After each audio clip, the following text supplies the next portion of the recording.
A gente vai falar de um movimento político, né, que chamou muita atenção durante todo o dia e que tem um impacto direto sobre o clima, sobre o território e sobre como o Brasil tem se enxergado como nação atualmente, né?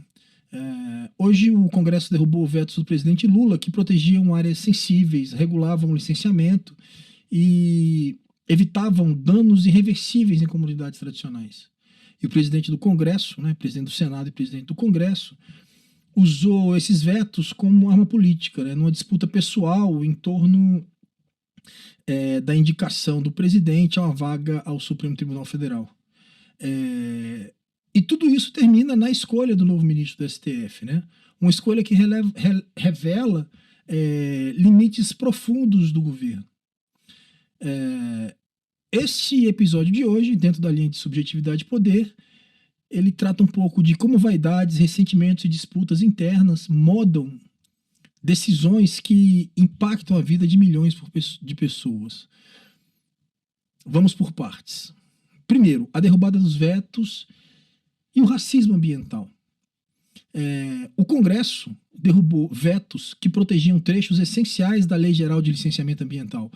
É importante entender, de maneira concreta, o que isso significa. Porque a gente não está falando apenas de detalhes técnicos em relação a questões ambientais. A gente está falando do que define se o Brasil terá futuro ou não em termos ambientais. Primeiro vamos entender o que mudou. A derrubada dos vetos flexibilizou o licenciamento para atividades de médio potencial poluidor. Na prática, né, obras como ampliação de estradas, galpões industriais, sistemas de saneamento, linhas de transmissão e projetos agrícolas passam a exigir menos estudo, menos condicionantes, né, menos análise técnica pelos órgãos de proteção ambiental. Essa exigência de menos proteção é uma porta aberta para centenas de pequenas intervenções desses projetos de médio em potencial de impacto, que somadas, mesmo sendo médios e pequenos riscos de impactos, somados eles podem reconfigurar biomas inteiros, né? Quando a gente reduz exigências, né, para médio impacto, na verdade, a gente cria grandes impactos acumulados. Aqueles que não aparecem num único projeto, eles não vão aparecer num único desastre, mas eles vão, aos poucos, corroendo lentamente a terra, a água, a biodiversidade, a segurança das comunidades, né? Um outro ponto também que o projeto que a lei criou e que o presidente Lula vetou foi a ampliação do chamado LAC. O que é o LAC? Licenciamento por adesão e compromisso. Esse é o ponto mais grave. O LAC funciona assim: o próprio empreendedor preenche uma autodeclaração e recebe uma licença praticamente de maneira automática, né? Sem uma análise prévia dos órgãos ambientais. Isso é autolicenciamento, né? É declarar o seguinte: olha, eu estou dentro da lei, eu vou fazer tudo dentro da lei, e imediatamente, sem nenhuma verificação, é liberado sem avaliação prévia desses órgãos ambientais. No país como o Brasil, né, com histórico de subnotificação, pressão política local, falta de equipes técnicas e de pessoas qualificadas para esse tipo de fiscalização, isso é pedir para que uma série de novos Brumadinhos surjam, né? Só que não um Brumadinho do tamanho do que foi Brumadinho, mas vários pequenos Brumadinhos silenciosos e cumulativos. Bom, também houve restrição no EIA e no RIMA, né? Que são os estudos de impacto ambiental.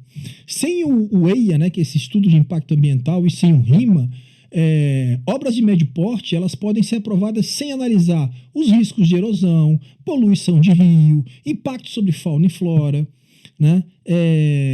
Efeitos sobre, por exemplo, comunidades ribeirinhas, sem que se analise alternativas mais seguras, né? Enfim, sem que se analise, por exemplo, o impacto desse projeto, que mesmo médio pode ter quando esse impacto é cumulativo com outros pequenos projetos. né? Então, essa análise cumulativa ela deixa de existir, né? É meio que como dirigir à noite numa estrada sem farol, né? A gente só consegue ou só vai conseguir enxergar o abismo quando tiver caído nele, quando já tiver lá dentro, né?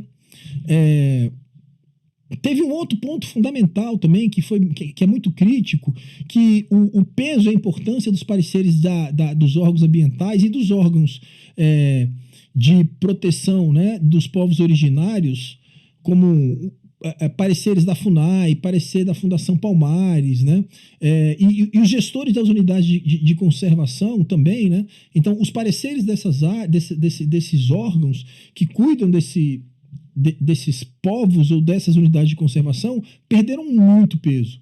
E esse é um ponto muito sensível em relação à questão de direitos humanos.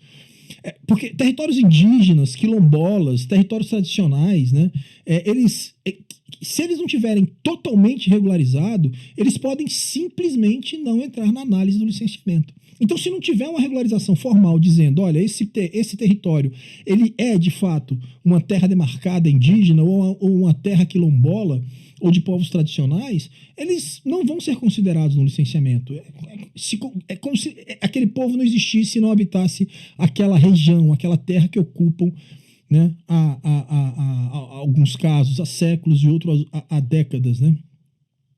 A terra existe, a comunidade existe, o modo de vida existe, mas como o papel que o formaliza não existe, não está concluído, o processo passa por cima, o projeto passa por cima e não se avalia isso em relação às questões ambientais. Isso, na verdade, é institucionalizar o apagamento desses povos, é institucionalizar o apagamento dessas comunidades, né? É transformar esses conflitos territoriais que já são violentos e acontecem o tempo inteiro, né, no país em norma, né? Autorizar que esses empreendimentos em áreas onde há gente, cultura, história e pertencimento possam ser destruídos, porque formalmente não há um papel que reconheça esses elementos, né? E tudo isso me parece que se conecta a um conceito central, o que se chama de racismo ambiental, né?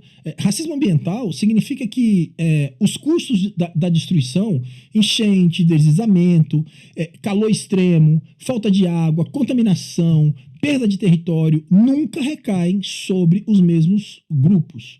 Quem sente primeiro é quem sempre sentiu. Pobres, pretos, ribeirinhos, quilombolas, indígenas, as periferias urbanas, né? A degradação ela tem um endereço, ela tem cor, ela tem classe e ela tem geografia política. Quando o Congresso derruba vetos que protegem essas pessoas, ele está dizendo essas vidas são tratadas como vidas descartáveis, sacrificáveis, né? Imaginar que certos territórios eles são produtivos, enquanto outros são obstáculos, atrapalham, né? É escolher quem merece cuidado e quem pode ser deixado de lado, quem pode ser deixado para trás.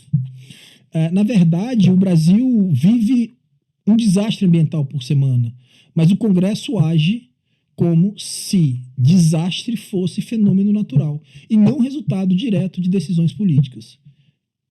E isso, resultado direto das decisões políticas, nos leva ao próximo ponto, a retaliação de Davi Alcolumbre. Esses vetos, eles não foram derrubados por debate técnico.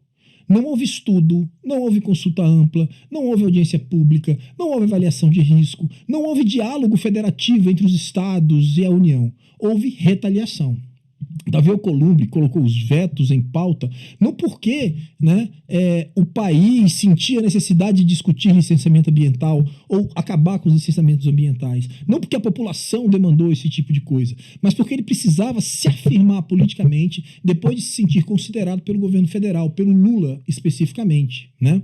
E o motivo é quase inacreditável por sua simplicidade. Alcolumbre queria ser protagonista na escolha, na indicação do novo ministro do Supremo Tribunal Federal. Ele queria ser consultado, ouvido, queria ser reverenciado, né, como um grande articulador. Ele queria ter poder e veto e poder de indicação. Ele queria que a indicação passasse pela sua mesa, que fosse dele tanto quanto do presidente da República. Quando o presidente da República, né, o governo federal, indicou o Jorge Messias, sem pedir sua bênção, sem passar pela coreografia informal, né, que Brasília está tão acostumada e conhece tão bem, a resposta veio imediatamente.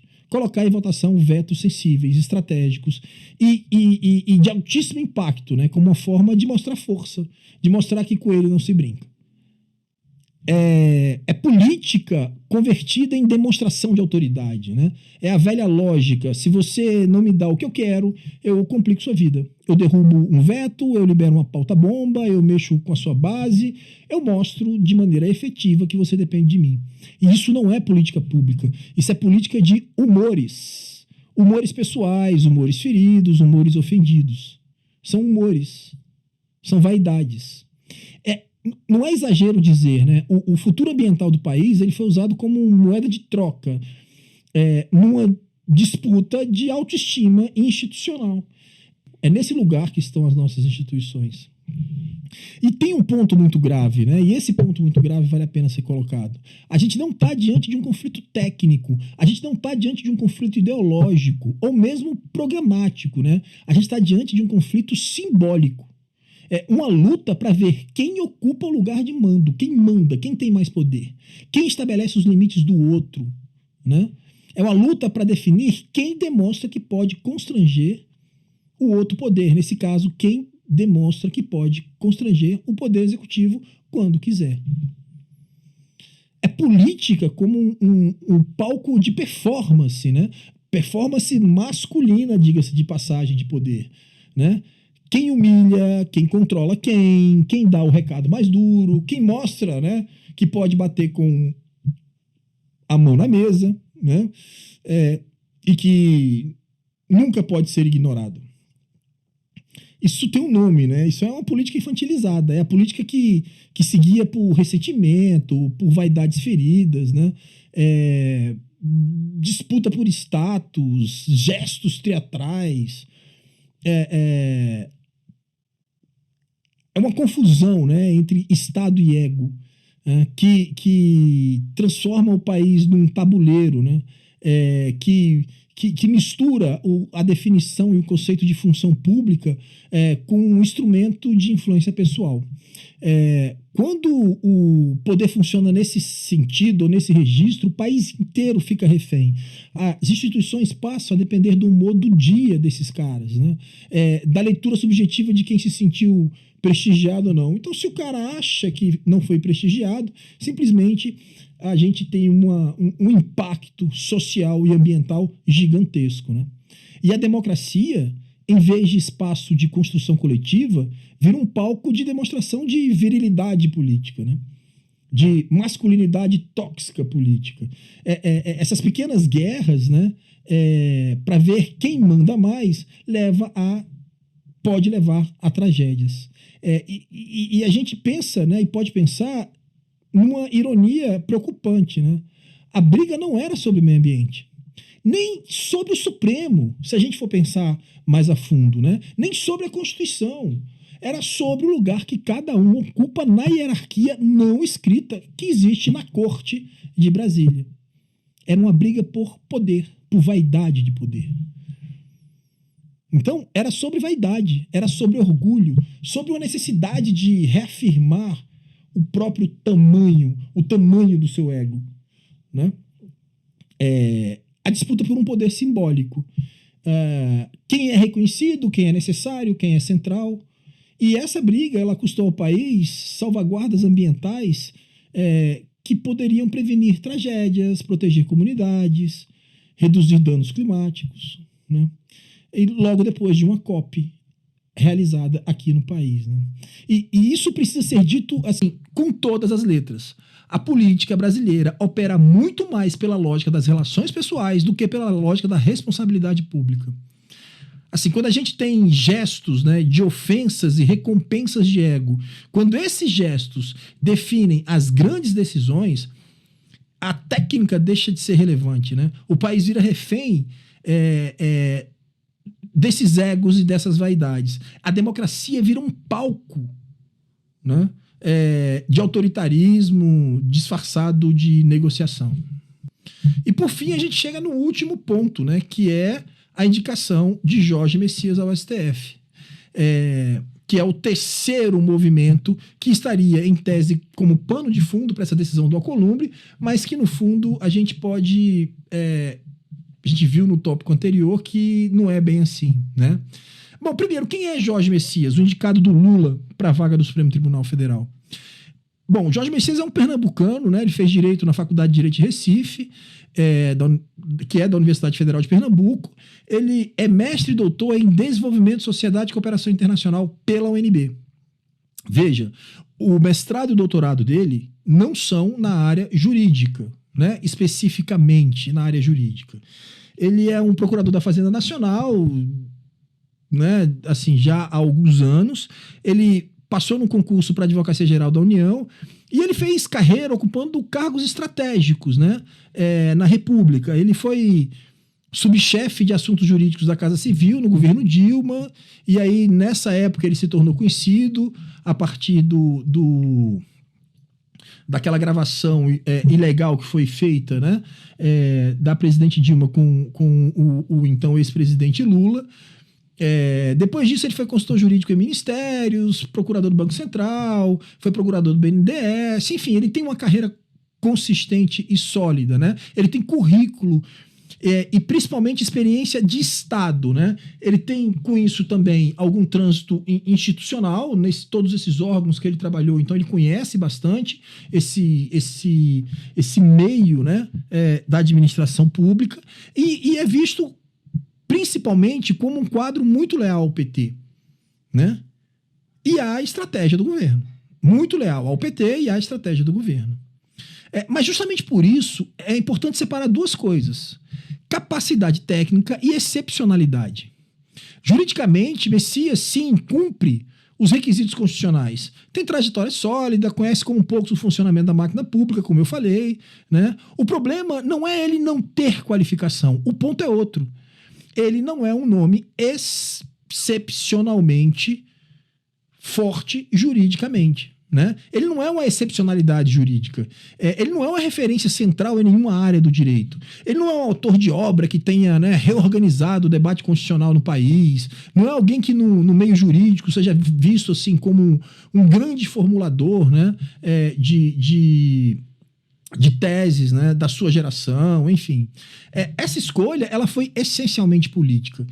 Política no sentido bem restrito, político-partidária, de fidelidade, de manutenção de alianças internas dentro do partido. Então, o Lula escolhe alguém de dentro do seu círculo de confiança, alguém com quem já trabalha, alguém que lhe é próximo politicamente e pessoalmente, né, como já havia ocorrido com o Zanin, né, em outra chave com o Flávio Dino. Bom, até aqui jogo normal. Assim também foi a indicação de muitos outros ministros, né? Os outros presidentes indicaram outros ministros também seguindo essa linha. Presidentes quase sempre usam essas vagas no Supremo para consolidar blocos de poder, né? Para equilibrar pressões, para premiar lealdades e tal. Isso até aí tudo bem. O problema no caso do Messias é o contexto dessa vaga. O Brasil, ele hoje tem, em toda a sua história do STF, apenas 3 mulheres que chegaram à corte. No universo de 172 ministros, 3 em 172. Carmen Lúcia atualmente é a única mulher em atividade nas 11 cadeiras. Desde a redemocratização foram 32 ministros indicados. Só 4 negros ou pardos. Vamos lembrar, Joaquim Barbosa. E aí são considerados negro e pardo Nunes Marques, Flávio Dino e agora Jorge Messias. Ou seja, 28 brancos, 4 negros. Veja que a representatividade de Nunes Marques, Flávio Dino e Jorge Messias é uma representatividade negra nesse sentido, né? Considerada aí pardo, né? Como autodeclaração. Então, 28 brancos e 4 negros, em mais de 3 décadas de democracia. E apesar dessa subrepresentação, né, que é gigante, O governo tinha nessa vaga a chance real de indicar a primeira mulher negra da história do STF. Algo que movimentos sociais, entidades jurídicas e setores da sociedade civil vinham cobrando de maneira explícita e veemente. Assim, não faltam nomes, tá? Candidatas com trajetórias brilhantes, com reconhecimento acadêmico internacional, com décadas de pesquisa em direitos humanos, com conhecimento profundo, né, de constitucionalismo, racismo estrutural, de estudos na área de gênero e democracia. Há um número enorme de mulheres negras que poderiam ocupar esse cargo a partir desse perfil. Quando Lula opta por Messias, o governo preferiu o caminho da segurança política interna e trocou a chance de mudar, né, a cara do Supremo por essa segurança política, né? E aí a gente precisa fazer uma crítica. Isso não é neutro, né? Isso comunica valores, isso reforça hegemonias, isso mantém o STF dentro de um padrão que o Brasil insiste em repetir: majoritariamente branco, majoritariamente masculino, majoritariamente oriundo de um mesmo tipo de trajetória social. Afinal, quando a gente considera Nunes Marques, Dino e Messias como negros, a gente não pode imaginar que essas pessoas sabem ou sofreram, né, o que pessoas de pele negra sofrem diariamente nesse país. Para um governo que se apresenta como progressista, essa escolha ela revela limites profundos, né? Primeiro, um limite de imaginação gigantesco, né? Também se limita em termos de ambição institucional, aonde levar as instituições desse país, né? E principalmente limite de compromisso simbólico, né? Limite de compromisso simbólico com diversidade racial e de gênero. E aí entra um ponto fundamental que raramente é dito em voz alta. E aí não se trata de identitarismo, né? Ou de uma representatividade decorativa só para parecer que há uma política, né, de gênero e raça. Trata-se, de fato, de uma experiência encarnada, de uma experiência de quem vive isso tudo. Uma mulher negra no STF não leva apenas um currículo, leva uma biografia, leva a experiência cotidiana de viver num país que é machista, que é racista.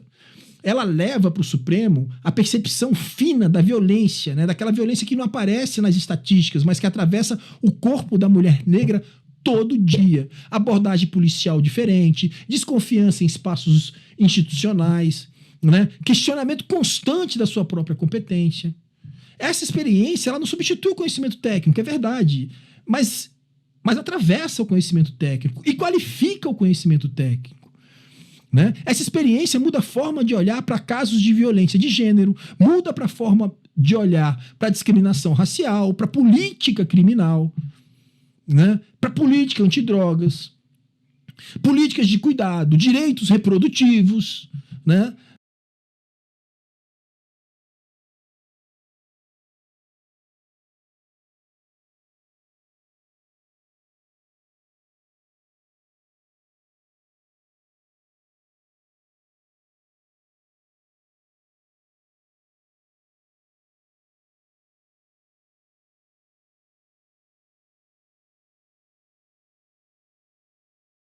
Do mesmo modo, um ministro negro, né, e aqui Messias se soma a um grupo ainda minúsculo, né, carregando então, de algum modo, ou em alguma medida, a marca de um país que estrutura a desigualdade por cor de pele.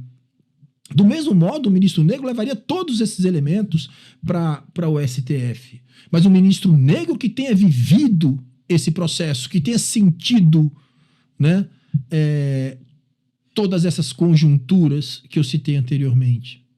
Isso importa porque o STF não é apenas um tribunal técnico, né? Em última análise, o STF é uma corte política. Sabe? O STF decide quem pode concorrer à eleição, qual é o limite do poder de polícia. O STF ele decide como o Estado pode tratar mulheres, como o Estado protege pessoas negras, povos indígenas, população LGBTQIA+, né? Se há ou não racismo estrutural no Brasil, isso também é analisado pela Corte, né? A Corte se debruçou, né? Acabou de formar a maioria para reconhecer essa realidade, que há, sim, de fato, racismo estrutural no Brasil. Cada voto, sim, é técnico, mas ele nunca é só técnico. É um voto dado por alguém que tem história, por alguém que tem corpo, por alguém que tem gênero, por alguém que tem raça, por alguém que tem uma trajetória específica. E tudo isso constrói o conjunto da subjetividade individual de cada um desses elementos. Esse conjunto dessas subjetividades cria uma intersubjetividade que se transforma na objetividade do Supremo. E essa objetividade nunca é perspassada pela subjetividade feminina de grupos minoritários que sofrem, né, com a discriminação nesse país. É por isso, né, que a composição da corte faz diferença concreta. Uma maioria de homens brancos, de elite, né, formados dentro de um mesmo universo social, esse grupo tende a enxergar o país a partir de um ponto de vista muito estreito deles, a partir da subjetividade que eles construíram ao longo de suas vidas, né, ainda que muito bem intencionados. Quando o governo, mesmo sob forte pressão pública, recusa a oportunidade de indicar uma mulher negra, ou ao menos uma mulher, ou ao menos uma jurista de projeção intelectual incontestável, ele está dizendo algo sobre o que considera prioritário. Ele está dizendo que a estabilidade interna, a lealdade partidária, o conforto nas relações com o executivo e com o Congresso, ele vale muito mais do que um gesto simbólico institucional de romper uma barreira histórica. O STF ele podia ser um espelho mais fiel do Brasil. Podia sinalizar, né, para meninas negras, para as garotas, as crianças negras desse país, que o lugar máximo da justiça também pode ser delas.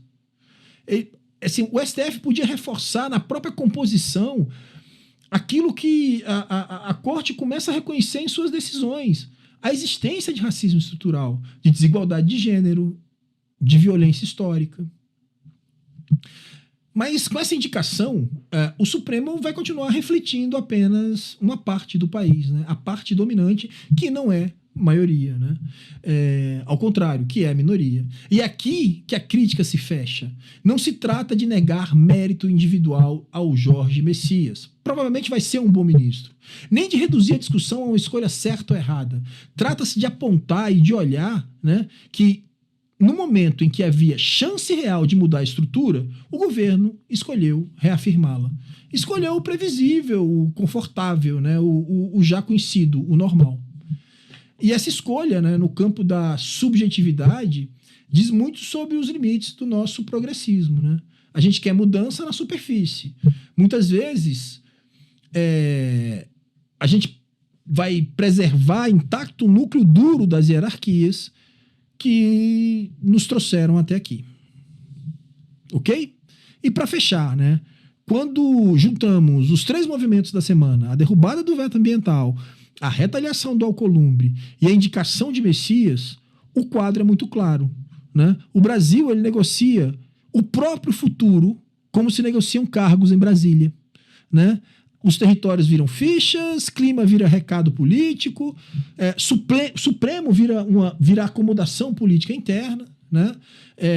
A política brasileira ela opera menos por projeto de país e mais por afetos, vaidade, ressentimento, disputa simbólica, expectativa de poder, desejo de reconhecimento. E quando essas micropolíticas guiam decisões estruturantes, como foram, ou como foi hoje, o país paga um preço, né? Paga o preço na floresta, na água, no clima, nos corpos vulneráveis, né? E no futuro que pode se perder.